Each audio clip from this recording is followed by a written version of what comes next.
Don't drink the water. We are back. It's the Infowarrior with Jason Bermas. We're going to go to Eric, Steven, Matt, and more. 866-582-9933. We're over at Ambient CR's website, and there's a bunch of different videos over there. We're going to try to find that video and play it.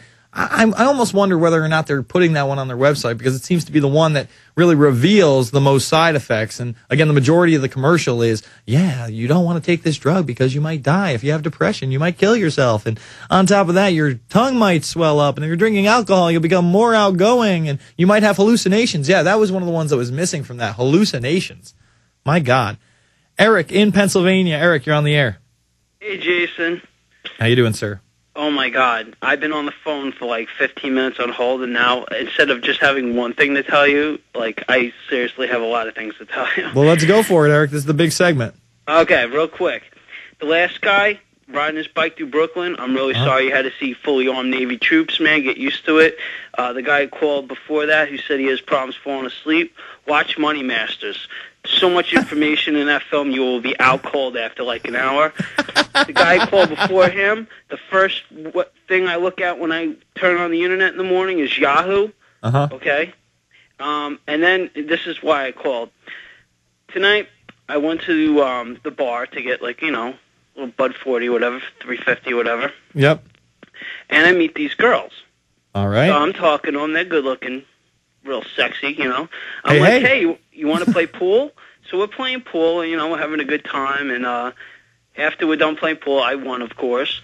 And we're talking. And this girl's telling me what she does for a living, and she's telling me she's a special ed teacher. So I mentioned about the vaccines. And I say, you know, a lot of these parents are vaccinating their children, and that causes problems. Then she tells me the big thing that I've wanted to call and talk to you for a long time about, especially it's a big problem here in Pennsylvania. There's a lot of families that work for these pharmaceutical companies. This girl happened to have a dad that works for Merck, big shot. And, you know, this is a big thing because these corporations, these pharmaceutical corporations, have so many people that work for them in a certain area. They really dominate the public opinion. You know, people aren't going to be against, and this girl it's real sad. You know, she's 23. She's a great-looking girl, but she told me she had every vaccine. Well, I think she's probably going to be dead in the next 15 years. Well, maybe not 15, but it doesn't look like she'll probably make it past 50 or 60 when your life expectancy as, you know, a white male or a white woman should be around 73, 72. I know that blacks have a less life expectancy, but that's probably because of the eugenics operations that they ran solely on their race, not only in Africa, but in this country. I mean, that's the reality of the situation. It sucks.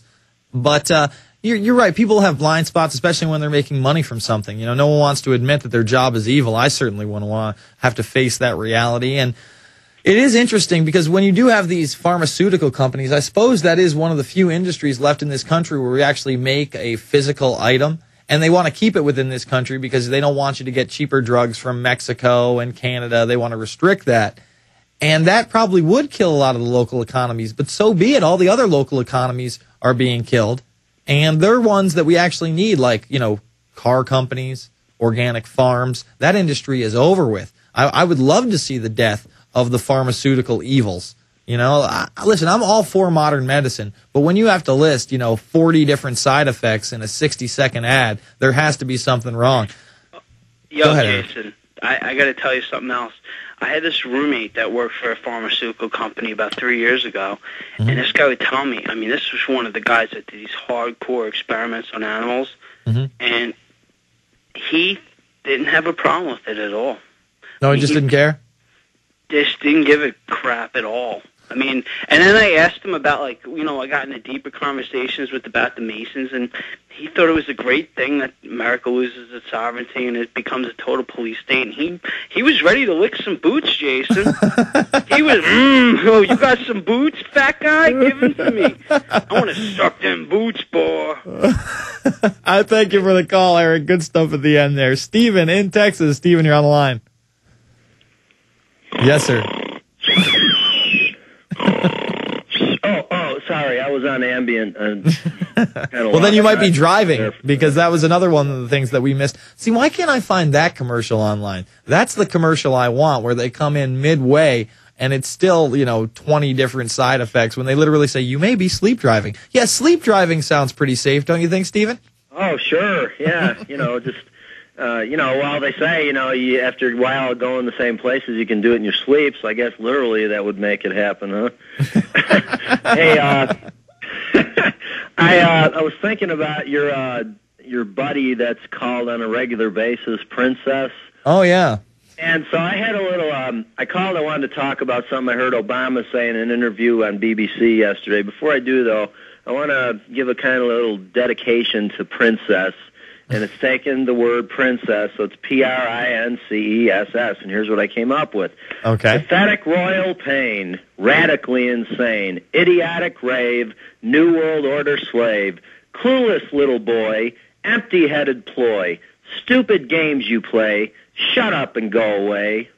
I agree wholeheartely, my friend. I almost wonder what he thinks he gets out of the whole thing. I mean, you got to dedicate some time. It's pretty late night. I know that if I wasn't doing this radio program, and especially if I had a family, I'd want to maybe spend some time with my wife. Or why do you get married? I don't understand why people make these lifelong commitments if they're not really dedicated to them and don't enjoy them. Why are you making a commitment to my radio show if you don't believe anything I'm saying and you think I'm a crazy?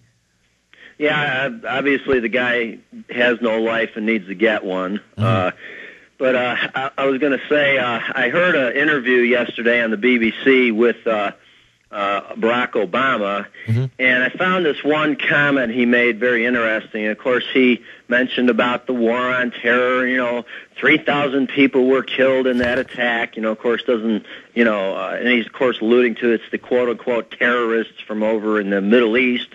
Never mind the fact that the whole thing was engineered and carried out by this international globalist cartel. But he made this statement. They were talking about Iran.